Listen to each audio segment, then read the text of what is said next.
واللي هناخده في محاضرتين 3 4 زي ما هياخد بند المباني. انا عارف بند رخم وغلس محدش جاي عشانه، بس انا لو ما بداتش البند ده عدل، او لما اخلص البند ده خالص في شرح واعرفك ازاي تستلمه، فانت ممكن تخش على مبني وتستلمه عدل زي البني ادمين او زي المهندسين المحترمين، وما استلمتوش وكسلت. تمام، هيحصل ايه؟ هنلبس في كل البنود اللي حضراتكم جايين عشانها. تمام، وبوقتها يجي يقول لك العميل ما قلتليش ليه اعدل، ما قلتليش ليه اصلح. تمام، لا اصل انا كنت نايم، اصل انا كنت شارب حاجه، بس كنت عايز اخلص. تمام، لا، بند المباني ياخد وقت وباحترام عشان ابدا على اساسه ابدا اشتغل بقى. لفظ بند المباني حد لقط هو يعتبر عن ايه؟ يعبر عن ايه؟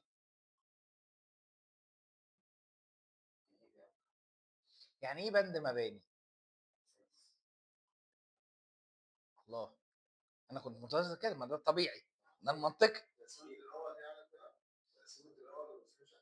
ايه اللفظ ده؟ اللفظ ده بند، ده زي ما بند الدهانات يعني نقاشه. بند المباني يعني ايه؟ يعني ايه؟ بنى ايه؟ برافو، حيطان، صح؟ مبنيها ايه؟ طوب. تمام، عشان ما حدش ايوه، ما انا سمعتك. تعالي لي، انا سمعتك. عرفت ليه انا بسال؟ اي معلومه حد يحس انها بديهيه اتقالوا عليا، عشان انا عارف مش كلنا عندنا البديهيات دي. سمعتها. حلو. بند الخرسانات، انا ماليش دعوه بالخرسانات. لا، بيصب خرسانه. انا ببني حيطه، ببني برص شويه طوب جنب بعض يطلعوا لي حيطه. تمام، حقكم عليا لو بعيد وازيد في معلومه صغنطوطه، انا اسف. بس كلنا ما كانش عندنا كل المعلومات دي، وللامانه كلنا خرجنا محتاجين نتعلم. واو، اجمل سؤال سمعته اتقال عليا بقى. عشان ايه؟ اجاوب على السؤال ده. السؤال ده هنقعد تقريبا المحاضره النهارده، يعني ان ما كانش هنكمل المره الجايه على اجابه السؤال ده بس. اكسرها ولا لا؟ يا سلام، يا سلام، يا سلام عنب. ما تتكلمش تاني بقى لاخر المحاضره. تمام، يبقى اعمال المباني انا ببني حوائط، ماليش دعوه بالخرسانات ولا اساسات ولا اي حاجه. تمام كده. كل ما يخصني في المباني ان انا هبني حيطه. المعلومه الثانيه، انا في قسم ايه او بشتغل دلوقتي في كورس ايه؟ تشطيبات. ماليش دعوه غير بالتشطيبات. دي تشطيبات يعني حاجات ديكوريه، حاجات جميله كده. تمام، اي حاجه بتشيل مش تخصصي. اي حيطه وظيفتها انها تشيل مش التخصص بتاعي. وهقول يعني ايه حيطه بتشيل. تمام، كل تخصصي ان انا ببني حيطه مش شايله اي حاجه، مجرد شكلها ديكور، او بلفظ اخر حيطه او حائط معماري، مش حائط انشائي. الانشائي ده ما يخصنيش، واللي يقول لك اعمل حاجه انشائيه قول له برضه ده ما يخصنيش، مش تخصصي. تخصصي هنا انا معماري فقط. حلو كده. معنى ان انا ادخل لبند المباني كمان تشطيب، معناه ان المبنى ده مبنى خرسانه. تمام، استلمه كخرسانه واشتغل عليه انا التشطيبات بتاعتي. ما بلمس خرسانات، والحيطه اللي انا بعملها اقدر اهدها في اي وقت. حيطه عندي مش شايله. حد فاهم المعلومه دي؟ طيب، هخش الحته دي صغنطوطه خالص. المباني عندي، المباني او بمعنى اخر المنشآت مقسومه لحاجتين. تمام، نظام اسمه نظام حوائط حمله، وفي نظام خرساني او نظام هيكلي. تمام، نظام حوائط حمله ونظام خرساني او هيكلي. ايه الفرق منه بالبلدي؟ نظام الخرساني الاقي عمود خرسانه ومن فوق سقف خرسانه. اللي هيجي يتفلسف ويقول لي في كاميرا، اقول له مش كل الانظمه الانشائيه فيها كاميرا، فمش ده الاساس عندي. انا لو لقيت عمود وسقف، النظام ده بيسميه نظام هيكلي او نظام خرساني. لو ما لقيتش الاعمده في قلب الدور كله، وهنتكلم عليه دلوقتي بتفاصيل، بيبقى اسمه نظام حوائط حمل. تاني برضو يعني ايه، والفكره جايه منين؟ كويس ما فيكمش مهندس مدني، افتي براحتي ماشي. وكل شويه هتلاقوني يعني ايه افتي براحتي بقى. في عندنا حاجه اسمها احمال. يعني ايه حمل؟ يعني حضرتك ليكي وزن، حضرتك ليك وزن، انا ليا وزن، والعفش ده اسم ليه وزن، بنسميه حاجه اسمها لايف لود، وزن حي، لانه يقدر يتحرك رايح جاي. تمام. ويا سبحان الله ان الحيطان بتاعتي تمام ليها وزن، الفينش بتاعي او التشطيب بتاعي ليه وزن، الحيطان او كل اللي فوقيه ده ليه وزن. كل الاوزان دي بنسميها ديد لود. يعني ايه ديد لود؟ حمل ميت ما ينفعش يتحرك من مكانه. بقى عندنا لايف لود والديد لود، دي معناها كميه احمال. الاحمال دي بتتنقل بطريقه ما هنشرحها دلوقتي. الهدف بتاعي انها تتنقل لغايه مين اللي شايلانا كلنا؟ الارض شايلانا كلنا او التربه شايلانا كلنا. طيب في نظام الحوائط الحامله بيتنقل الوزن ده ازاي؟ يتنقل على السقف، ومن السقف يتنقل للحيطه، والحيطه بتنزله للارض. في النظام الهيكلي الوزن هيجي على السقف، ومن السقف في كاميرا او لا، ومن الكاميرا للعمود، ومن العمود للارض، طبعا للقواعد بتاعته، ومن القواعد للارض. يبقى الحمل فضل يمشي كده لغايه ما وصل للارض. السؤال الذي اساله لسعادتك، في النظام اللي ما فيهوش غير حيطان بس، اقدر اكسر فيه براحتي ولا لا؟ ليه لا؟ يا عم عايز اعمل اوبن كيتشن، اول شغلانه ليا وعايز اتوسع اوضه العيال، ليه مش هينفعه؟ هبني حيطه هنا، اعمل فاصل بحيطه، يعني انت مش عايزني اكسر وعايزني ابني؟ الحيطه بتبقى مستمره لغايه تحت في كل الادوار، ما ينفعش ازود حيطه ولا اشيل حيطه. طب عايز افتح شباك، ليه؟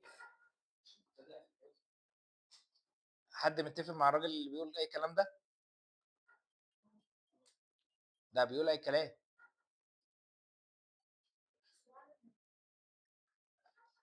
جاوبي على القد دي، مش كل سؤال هروح 20 سلايد قدام، خليكي في السلايد اللي انا فيه. ها، حد متفق معاه؟ يبقى النظام الحوائط الحامله لا اقدر ابني ولا اقدر اكسر. وخدوا كلمه اي عقده بحطها ليها حل كمان شويه، انما مش الحل الطبيعي ان انا اخش بالبلدوزر شيل لي يا باشا الحيطه دي مش عاجباني. طيب في النظام اللي قلنا الهيكلي او النظام الخرساني او نظام العمود والكاميرا والعمود او السقف والعمود، حلو، عندي حيطه هنا، اكسرها ولا ما اكسرهاش؟ مالها رسمه المبنى؟ ايه علاقتي بالعمود؟ انا جبت سيره العمود ليه؟ انا عايز اكسر المباني الطوب، ماليش دعوه بالعمود. ايا كان انا ماليش دعوه بالعمود، ما اجيبش سيرته. عندي طوب عايز اكسره ولا ما اكسروش؟ نظريا نعم. يخرب بيت ام العمود، جبت سيره العمود دلوقتي. ما انا مش هكسر العمود، انا بتكلم على الطوب. طوب، شويه طوب مرصوصين جنب بعض، اهد ولا ما اهدوش؟ انا مالي بعيد ولا قريب؟ انا دلوقتي العمود ده تمام، ماليش دعوه بيه. الحيطه اللي جنبه دي اكسرها ولا ما اكسرهاش؟ انت معانا ولا معاهم؟ اكسر ولا ما اكسرش؟ براحتك، انت صاحب الكرسي وانت اللي تقول. لا، نظريا صح ان انا اكسر الحيطه، لانها نظريا مش شايله معايا حاجه. هحكي حدوته صغنططه، تمام، دي من خبره الحياه ومن خبرتنا احنا مع المجتمع بتاعنا. لكن انا لو في اي مكان عدل، طالما شايف عمود، تمام، كسر الحيطان زي ما انت عايز. تمام. طب ايه الحدوته الصغيره؟ هتفرق معانا الناس اذا كانت حصل قلب واحد او قلبين او في النظام ده وفي الطبيعي والمنطقي، لا ما تفرقش.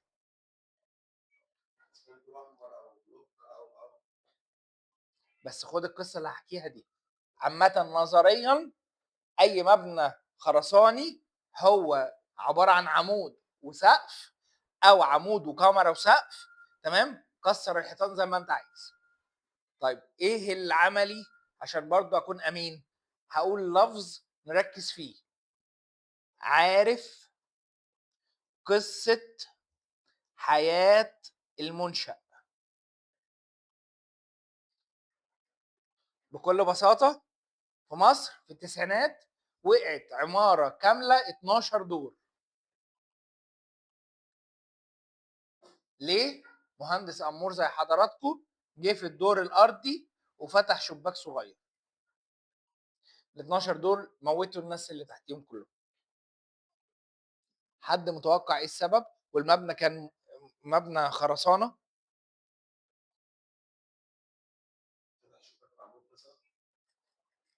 في حيطه.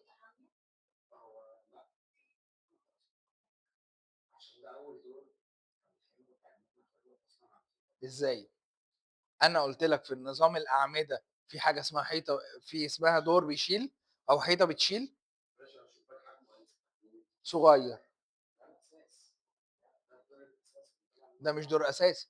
الحيطه ما تعتبرش معايا اساس. انا بتكلم بالمنطق وباللوجيك. على فكره اجابتك صح، بس اتقال لي بس عشان نعرف هي صح ليه. مش بتفتي، بس يعني، او بتفتي وطلعت صح، مش مشكلتنا يعني. مم. لا مالكش دعوه يعني، انت لو قاعد مركز كنت قلت، كنت سمعتها. حد متخيل ليه؟ ايه اللي حصل؟ نحكي الحدوته. في مصر المبنى ده اتبنى في الستينات، ايام عمو جمال عبد الناصر. جمال عبد الناصر كان بيبني ايه في الستينات؟ اشهر حاجه قلنا هنبني، وادي احنا بنينا السد العالي. حلو كده. خد كل الاسمنت اللي في مصر عشان سعره رخيص، وحوله انه يستخدمه في السد العالي. فاللي عايز يبني بيشتري اسمنته منين؟ مش هو ببلاش، بالعكس، راحوا استوردوا الاسمنت البورتلاندي الغالي وبداوا يبنوا بيه. فبدات نسمع اختراع او لفظ او سمعه الاسمنت فيه بركه، او بقول اخر الخرسانه فيها بركه. حد سمع اللفظ ده؟ ايه ده؟ محدش ليه علاقه بالمهندسين المدني؟ ماشي، ما انا ببص على الباقي. محدش يتوسخ كده بمهندس مدني وهو ماشي. الاسمنت او الخرسانه فيها ايه؟ فيها البركه. طب يعني ايه الكلام ده؟ يعني احنا في مصر عندنا حاجه اسمه كود مصري بيقول لما تعوز تصب خرسانه حط فيها كميه الاسمنت الفلانيه. الكود المصري بيتعامل مع مين؟ مش بس، ومين تاني؟ المصريين نفسهم. المصريين مشهور عنهم ايه في الخرسانات؟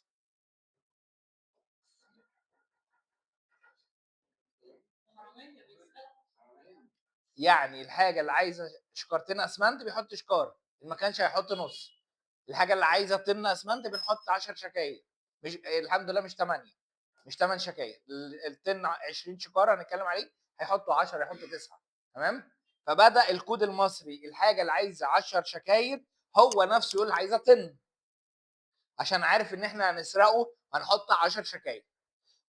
في قول اخر، عشان لو عندنا مهندس مدني هيسمعنا بعد كده او هيتريق علي ايهما اقرب، هيقول حاجه اسمه فاكتور اوف سيفتي، بمعنى معامل الامان. يعني الحاجه عايزه عشان تبقى امان 10 شكاير بيزودها ل 13 14 15. تمام. يجي المقاول يقول ايه؟ والنبي انا هحط النص او الربع. تمام. ده الكود المصري ده بيخرب. نرجع بقى للعماره بتاعتنا اللذيذه. استخدمت اسمنت نوعه ايه؟ اسمنت مستورد، وكانت واخده ترخيص من الحي زمان انها تاخد 6 ادوار. محدش يعد ورايا بقى عشان مش ناوي اعد كام دور. عايزه كام؟ 6 ادوار. تمام.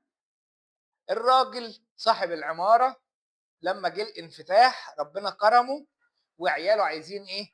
يتجوزوا. فبدل 6 ادوار حولهم ل 8 ادوار. عنده عيال عايزه تتجوز، مع الانفتاح اكتر. تمام. واللي مش هيقتني في حياته هيقتني بعديه، زود كمان دورين عشان يعملهم ياجرهم. فبقوا كام دور؟ 8. معلش، هم 4 ادوار. 4 ادوار كمان. فبدل 6 ادوار تحولوا لكام؟ الخرسانه فيها البركه، شالت بدل 6 ادوار ل 12. هل تتوقعوا ان الخرسانه هي اللي فيها البركه ولا ايه اللي حصل؟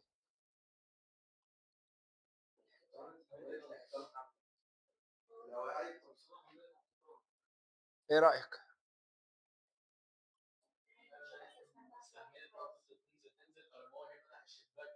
ايه بقى إيه اللي حصل؟ ايه اللي فضل يستحمل؟ حلو. ده بتاع الخرسانه. لا، هو حصل الحركه كمان اللي كلنا قلناها، ان الحيطان نفسها، اصل المبنى مش عبيط. انت قايل له مش كاتب له في حاجه اسمها نظام حوائط حامله، انت مش حوائط حامله. وفي حاجه اسمها خرسانات، انت مبنى خرسانات. لا، هو حاجه ميكانيكيه، بني ادم عايش لقى الحمل زياده على الخرسانات بتاعته، بدا يحول الحيطان لحوائط حامله تشيل معاه الحمل. حلو. فالحيطه بقت حيطه ايه؟ حامله. لما انا ابجي افتح فيها شباك الاقي ايه؟ كل ده نزل عليا. مش مسموح لحضرتك تتعامل مع اي مبنى لا تعرف قصه حياته بالتكسير او بالبنى. خاصه هترجع بقى لرسوماته وتجيب مهندس انشائي. لو بتكلم عن حاجه مثلا دلوقتي عندك من الستينات، وانت النهارده حضرتك في الالفينات، 2025 ولا 2026. تمام. بجيب مهندس انشائي وبيعمل حاجه اسمها جسه للتربه، بياخد عينه من الاعمده، بياخد عينه من السقف، بياخد عينه من المباني، وبيوديها معامل تحاليل هي اللي تقول له المبنى ده رايح فين. مرات عمك اللي عايزاكي تفتحي لها اوبن كيتشن، لا حضرتك في بيت قديم، لما تنقلي انت وعمي في حته نظيفه بشتغل لك هناك. ماشي. ايه ده؟ فين اللي فوق؟ ما هو انا دلوقتي عارفه الضمنه، عارفه المكعبات كسرتها من النص، كل ده لقيته على قفايا. ايوه ضربته اهو، خبطت. ما هي الخرسانه ما بقتش شايله لوحدها، الخرسانه ليها حمل متصممه على اساسه. كلامي واضح؟ كلامي واضح؟ ده مش ليك، مش زي ليك. كلامي واضح عشان نبقى كلنا مع بعض. الخرسانه صممت على اساس معين، هتعدل في التصميم ده هترجع للمهندس المدني. تمام. لا انا مش مقتنع بكلامك، انا عايزكم مش مقتنعين. حلو. ثانيه واحده وهنشوف بقى نهايه حضرتك فين. بس خلينا نتكلم. لو انا المبنى بتاعي خرسانه، اول حاجه بعملها ايه؟ بشتغل وانا شغال بنقل الشرب بتاعي على كل الاعمده وفي كل الاوجه بتاعه الاعمده. ده اول شغلانه بشتغلها في العماره بتاعتي. تمام. ليه بنقل الشرب في كل الاعمده؟ حته ما قلتهاش في الميزان الليزر. ميزان الليزر وانا واقف، تمام، يفضل يكون اوقفه في مكان كاشف كل الشقه، او على الاقل اكبر كميه من الحيطان موجوده فيه. ليه؟ لان اي ميزان بنقله من مكانه بيغير في نسبه خطا بتحصل ولو قليله. تمام. فانا دلوقتي، سامحوني، مبنى عريان قدامي، كل الاعمده اللي هتخش جوه الاوض هي مكشوفه قدامي، فاستغل الوضع وادي علام للشرب بتاعي على كل الاعمده، كمان على العمود في كل الاتجاهات، عشان ان شاء الله ان شاء الله عقبال ما تبدا بند المباني هيكون الصناعيه مسحوا لك 3/4. تمام. فاحنا عشان الحاجات دي ما تضيعش مني هكون معلم على الاربع اتجاهات بتاعه العمود الواحد. تمام.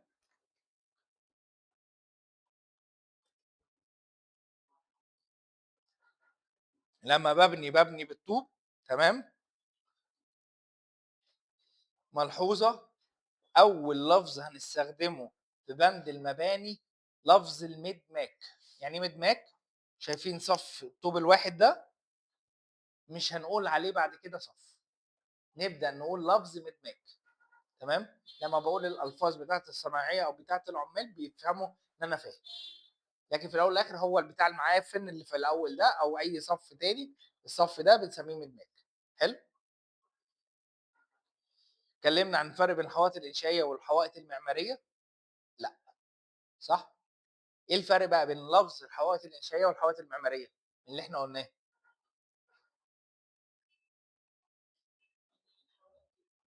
انشائيه حوائط بتشيل معايا، زي الحوائط الحامله، او هي الحوائط الحامله. تمام. طب الحوائط المعماريه اللي قلناها اقدر اعدل فيها، ابني واهد فيها براحتي. تمام. هي حوائط ديكوريه، مش الاساس بتاعها انها شايله معايا اي حمل. تمام. يعني ايه شغال؟ الخرسانه. اوكي. تمام. ف برافو، بس في حته. انا قلت ان انا الخرسانه متصممه على اساس شايله كل الحمل اللي جاي فوقيها، فانا عامل تصميم انها تشيل الحيطان المعماريه بتاعتي. حلو. حوائط حامله مش هقدر ازود عليها حيطان خالص. الحوائط المبدا الحوائط الحامله انا قلت لا ابني ولا هد. تمام. ده لا يقترب منه الا، تاني، اي مشكله بقولها ليها حل. عايز حيطه هنا، عندي حلين: يا اجيب المهندس المدني من قفاه ويديني حل وهقول لك ازاي نحل كمان شويه، او ان انا بعمل حيطان ملهاش حمل. برافو عليك. حلو كده. اللي مش واخد باله من اللي قاله هنجيبه في البنود بتاعته. قولي. تمام. النظري عندكم النظري. المبنى ده مبنى حوائط حمله لذيذ، امور جميل. كان في تعديل صغير في البلكونه لو انتوا خدتوا بالكم، والدنيا شغاله والناس بتوضب، بس تعديل بسيط رقيق قوي. تمام. فهنشوف بس التاثير بتاع البيت الرقيق العظيم ده هيعمل فينا ايه. ناس شغاله وزي القمر اهو، ما عندناش اي مشكله.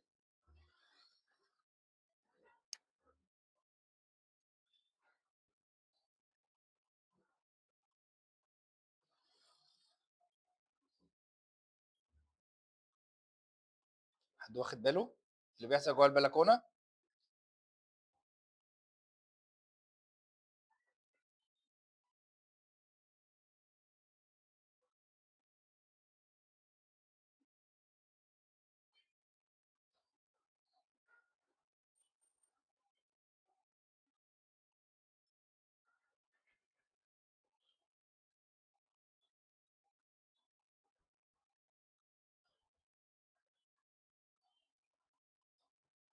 حد شايف اللي بيحصل؟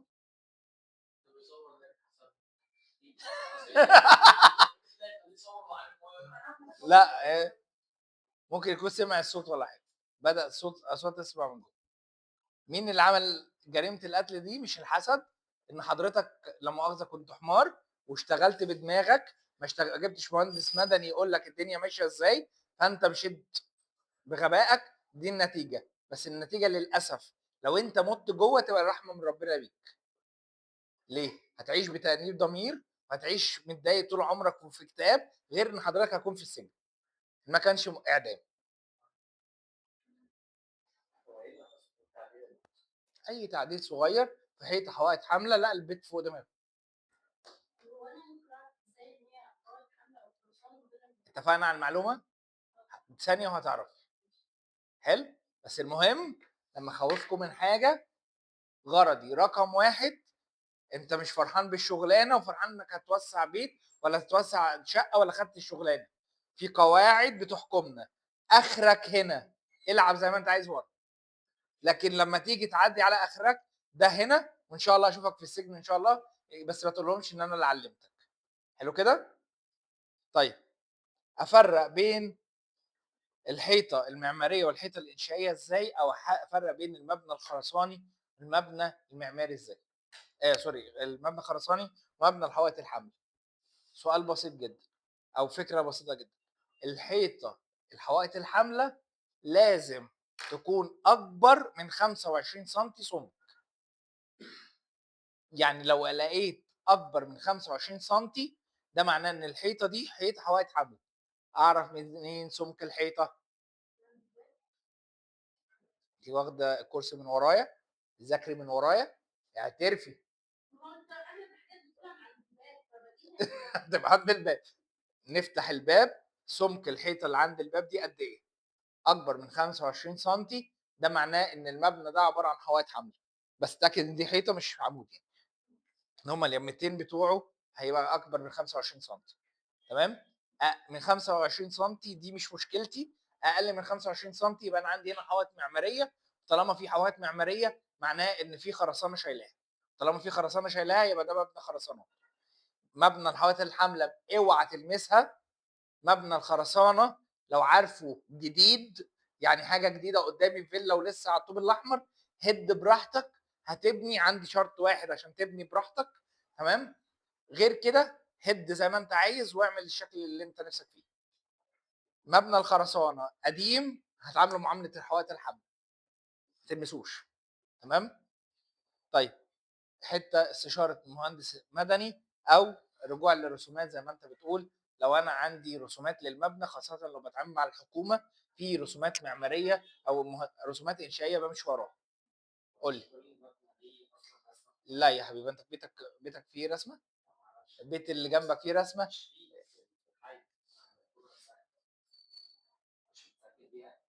وانت فاكر اللي متسجل في الحكومه هو ده اللي ماشي؟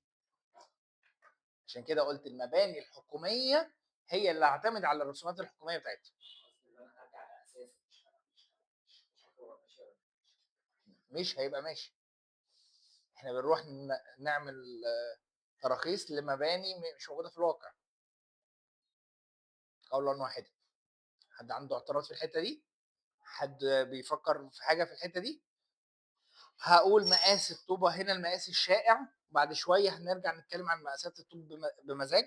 بس يهمني ان الطوبه عباره عن 25 في 12 في 6. حد شايف الابعاد؟ 25 في 12 في 6. تمام. دي مقاسات الطوبه، مقاس الشائع في مصر، وتقريبا مش شائع وهنتكلم عليه بعد شويه. بس ده اللي احنا معتمدينه في الافكار. فانا لو لقيت الحيطه اكبر من مقاس 25 يبقى دي حيطه حامله. لو انا الاقل من 25 يبقى في حوائط معماريه، يبقى انا عندي المبنى ده خرسانه. حلو. هدور على اي حيطه عندي، لو لقيت حيطه واحده اقل من 25 سم يبقى انا كده في الامان. لو الحيطان 25 سم، تمام، يبقى انا سوري اكبر من 25 سم، تلاقي 32 وارقام كبيره واربعينات ومش عارف ايه، كده بقى انا داخل في حوائط حمل. تمام. هنتكلم حاجه صغيره، حاجه اسمها حيطه عرض طوبه وحيطه، تمام، نص طوبه. اه, عرض طوبه ونص طوبه. يعني ايه عرض طوبه ويعني ايه نص طوبه؟ من الاخر، انا هعمل حاجه اسمها بلان. يعني ايه بلان؟ قطاع افقي. يعني ايه؟ هاخد سكينه وامسك المبنى كله، تمام، بالسكينه افقيا وابص عليها من فوق.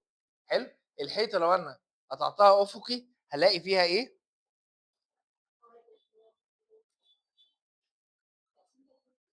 انا بتكلم عن الحيطه، حيطه 1 حيطه. انا اسف، قلت من شويه المبنى كله، انا اسف. الحيطه بتاعتي فيها ايه؟ لو لقيت فيها طوبه وبعديها طوبه وبعديها طوبه، تمام، العرض ده هلاقيه كام سنتي؟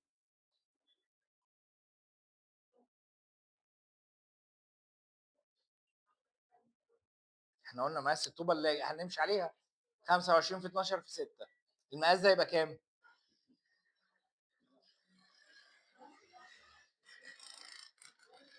خلاص يا خالتي. لا، 6 ده الارتفاع، تمام. ال 25 ده الطول بتاعها.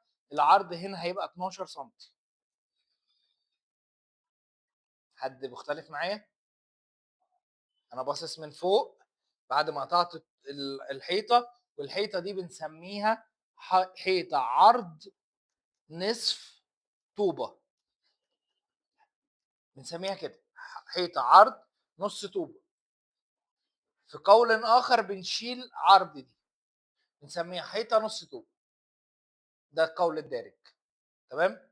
طيب لو قطعت ولقيت طوبه وجنبيها طوبه، بعد كده طوبه وجنبيها طوبه، طوبه وجنبيها طوبه، تمام، يبقى دي العرض هنا كام؟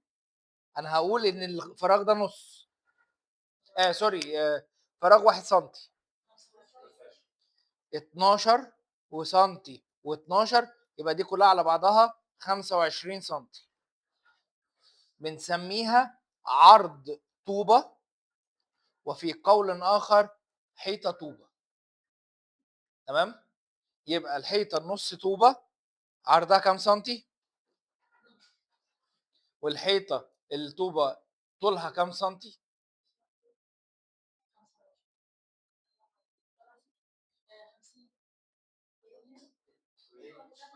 ما اعرفش. ليه نعرف نقول ما اعرفش؟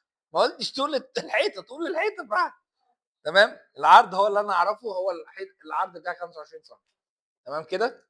هو اكون سرحت، هو اكون زهقت. نعم. انا اتكلمت على العرض، تمام. ادي كده الحيطه دي عرضها كذا، لكن انا قلت لك من اولها لاخرها كام؟ ما اعرفش لسه، انا اخدت حته صغنططه واتكلمت على عرضها، تمام. فالعرض عندنا طوب او نص طوب. هل قلت حاجه في اللي انا قلته اقل من 12 سم؟ يعني هل ممكن في يوم من الايام ابني طوبه على سيفها؟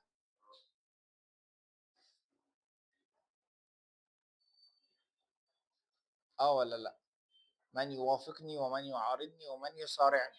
يعني ايه بقى ايوه السؤال، يعني ايه على سيفها اصلا؟ انا قلت ان انا ببني الطوبه على بطنها. يعني ايه على بطنها؟ يعني دي 25 سم ودي 12 سم، صح كده. واتكلمنا ان انا لو هي حيطه فيها 12 سم بس يبقى نص طوبه، لو حطيت طوبه تانية وبينها عرنوس 1 سم يبقى 25 سم، تمام، تبقى حيطه طوبه. هل قلت اقل من كده او طريقه تانية في التركيب؟ مفيش بنى على سيفه الا في حاله واحده بس او حالتين هنتكلم عليهم بعدين. مفيش حيطه تتبني على سيفها ابدا الا الحاله الاستثنائيه اللي هتكلم عليها، تمام. المقارنه بين الحيطه النص طوبه والحيطه الطوبه الكامله، الدور الانشائي ممكن استخدم الحيطه الطوبه اللي هي ال 25 سم تبقى حيطه حامله، بس بتبقى تحتيها اكبر منها، واللي تحتيها اكبر منها، واللي تحتيها اكبر منها، تمام. الحيطه النص طوبه لا يمكن تتحط في حيطه حامله، عشان كده بتبقى في الحيطه الانشائي. عشان كده افرق بين السمكين ازاي. سمك ال 12 بيدل ان انا عندي حوائط خفيفه او حوائط معماريه، يبقى المبنى ده في الغالب خرسانه. لو انا لقيت حوائط اكبر من 25 يبقى الحائط ده انشائي او حائط حمل. ال 25 بتلعب معايا في الاثنين وما اقدرش تحكم معايا. حلو. اللي عايز يقرا النظري معاك، تمام. باستخدم إمتى الحيطة النُص طوبة واستخدم إمتى الحيطة الطوبة. خلّينا في النُص طوبة الأول. النُص طوبة قُلنا هتشيل معايا والّا مش هتشيل؟ ما لهاش دور معايا في الإنشاء. طيب خلّينا سريعًا النظري عشان خاطر تساعدوني في ده، تمام.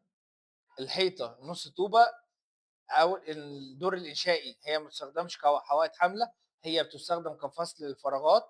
العزل الحراري ضعيف جدًا، العزل الصوتي ضعيف جدًا، تكلفة قليلة، المتانة ما لهاش متانة، تمام، ضعيفة شويتين، تمام. الحيطة الطوبة تتبني طوبة بوضعها على جانبها الأضيق مهم، تستخدم كحوائط حاملة ماشي، ممكن تستخدم عادي من غير ما تبقاش حوائط حاملة، ما عنديش مشكلة. عزلها الحراري ممتاز، عزلها الصوتي جيد جدًا، التكلفة عالية، المتانة أكتر متانة. لو أنا في مبنى خرسانة ومتاح إن أنا أبني حيطة طوبة والحيطة النُص طوبة، أستخدم أنهي فيهم؟ سوري، أستخدم أنهي فيهم في إيه؟ خلّينا في النُص طوبة. داخل الشقة، برافو. حد فاهم اللي هي بتقوله؟ يعني أنا عايز أفصل بين أوضة وأوضة، ممكن أستخدم نُص طوبة عادي. إيه تاني؟ ما اللي جنبِك ده مين؟ ابنِك، بابا وماما، إخواتِك، مش كارثة، مش سويت. حلو، في فندق. فأنا هنا مش باتكلم على اللي هي بتقوله، هي هنا بتقول جوّه الشقة، لكن اللي أنتِ بتقوليه ده ليه معنى تاني، حاولي تترجميه بسرعة. شاطرة، برافو، بس حاولي تترجميه. ها. بيني اللي هو بيني وبين الجار، بيني وبين الجار لازم تبقى حيطة طوبة كاملة. ليه؟ غير العزل الصوتي اللي أنتِ كنتِ بتتكلمي فيه. في حاجة ما عنديش شيل. ما هو أنا باني والجار باني، فأنا عندي طوبة وهو عنده طوبة كاملة، يعني أنا عندي نُص طوبة وهو عنده نُص طوبة. هو إحنا ليه مش متخيلين إن في مقاول صاحب البيت هو اللي بنى؟ أيوه حلو. طيب أنا باني لأ، مش شرط، مش شرط. أنت صح، بس هو مش وضع قائم. بمعنى أنا ممكن أدخل عمارة ألاقي جاري بيني وبين جاري نُص طوبة، إيه المشكلة لو لقيتها نُص طوبة وأعمل إيه؟ أو ليه مضطر أحوّلها لطوبة؟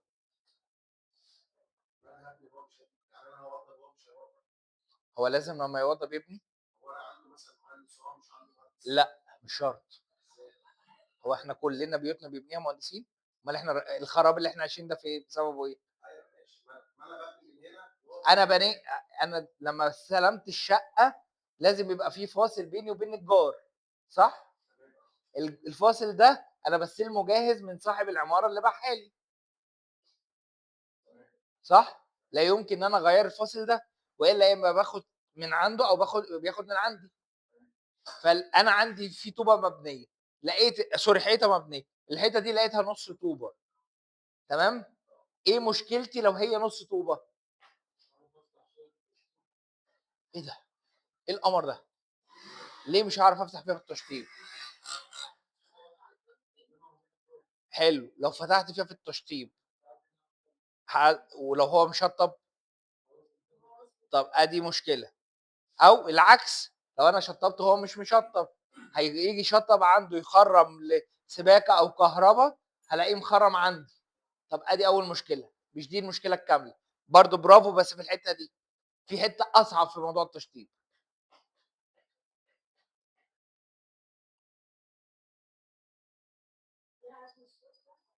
أنا باتكلّم عن التشطيب، لسه الحتّة اللي بيقولها الباشمهندس، روعة.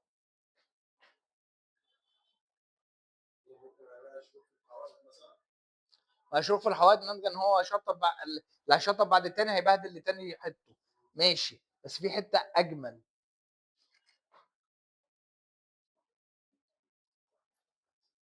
حد يعرف سمك علبة الكهربا كام؟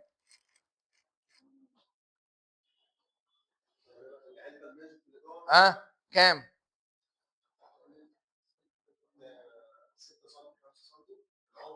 ايوه 6 سم تقريبا. حلو. هو ورا وانا شطبت. حلو. وحب يخرم مكان علبه الكهرباء، ولصدفه لا يعلمها الا الله قام فتح، لقى عندي علبه الكهرباء بتاعتي قدام علبه الكهرباء اللي سبحان الله كان بيفتح مكانها. هيلاقي ايه؟ هي المشكله في اللي يبان. الله عليكي، الله عليكي. ياخد السلكه ويقوم مقشر حته من سلكتي ويسرق كهرباء. حضرتك تبقى مش بتشغل في الشهر كله التلاجة اصلا يومين وسايب البيت وهربان، تمام، وهو موصل لك التكييف على نفس سلكه التلاجة. مين بيت؟ نعم. ابني ايه؟ ما هي نص طوبه. تمام. قلنا في جوه الشقه بتحافظ لي على المساحات بتاعتي. انا ايه اللي هيخليني ابني طوبه وانا عايز ال 12 سم دول من هنا ولا 12 سم دول من هنا، وانا بضيع مساحات على الفاضي؟ تكلفه، ان كان خامه ولا ان كان رمل ولا اسمنت ولا مصنعيات، تشوين طلوع ونزول. انت ما عندكيش مساحات بتهدريها ولا فلوس بترميها على الارض. عشان كده بنتخانق اصلا ان احنا نبني طوبه. فانا بوضح لك اهميه الطوبه. اول حاجه بيني وبين الجار عشان خاطر التشطيب ومش عارف ايه. ايوه. والحاجه الثانيه المهمه ان ما اسرقش. بس هو مش عشان التكليف على فرد التكليف يعني فرد الفيش مش هيسرق التكليف على ما يسرق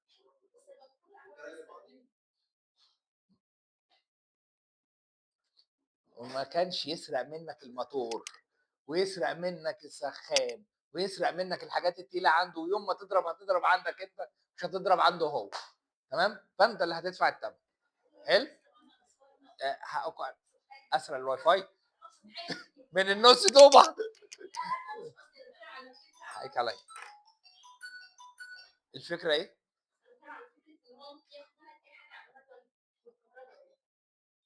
قولي اتفضلي. خلينا نخلص الحته الصغنطوطه دي ونتحرك. ماشي. عشان بس نكون لمينا الموضوع. فاولا حطيناها في القواطيع اللي جوه. خفنا من جار، فما ينفعش يبقى بيني وبينه طوبه، نص طوبه، لازم تبقى طوبه. وحتى لو مش متاحه، تمام، اعملها على حسابي انا، مفيش مشكله. ايه تاني محتاج طوبه او محتاج نص طوبه في الشقه؟ ده حضرتك قلت الحوائط الخارجيه كامله بيني وبين الجار. حلو. لو انا السؤال اللي بيني وبين الشارع طوبه ولا نص طوبه؟ ايه ده؟ ليه؟ بس ماشي.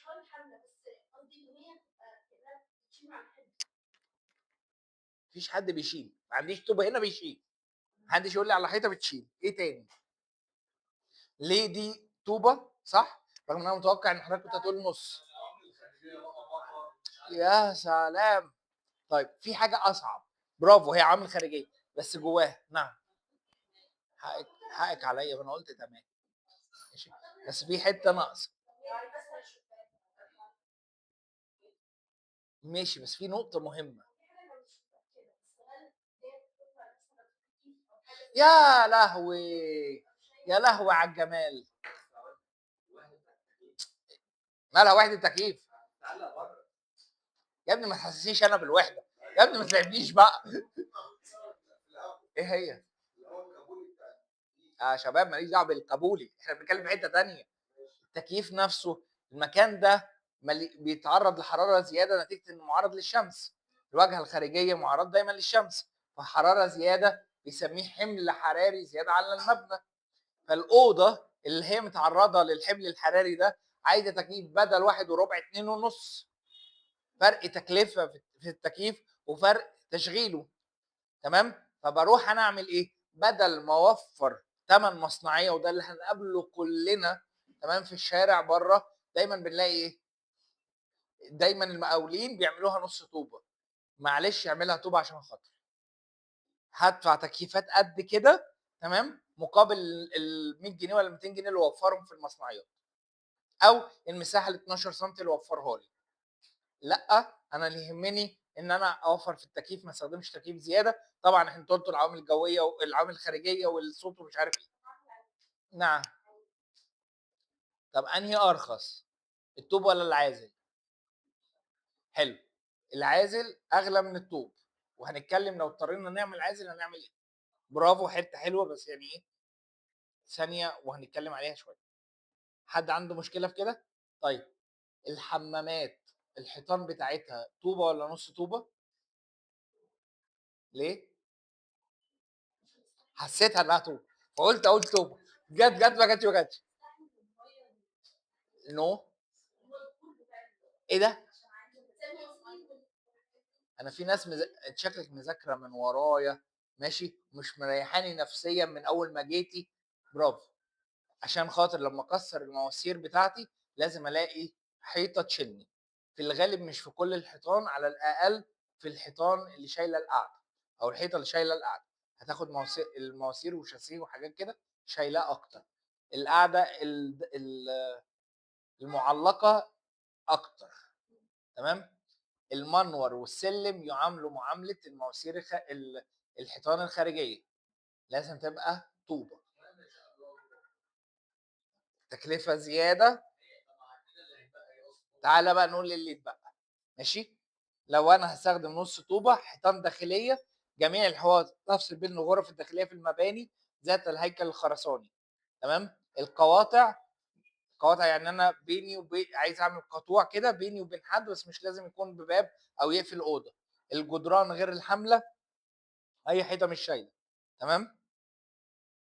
الطوبه حيطان خارجيه، حيطان فاصله بين الوحدات يعني بيني وبين الجار، حيطان بير السلم، حيطان المناور.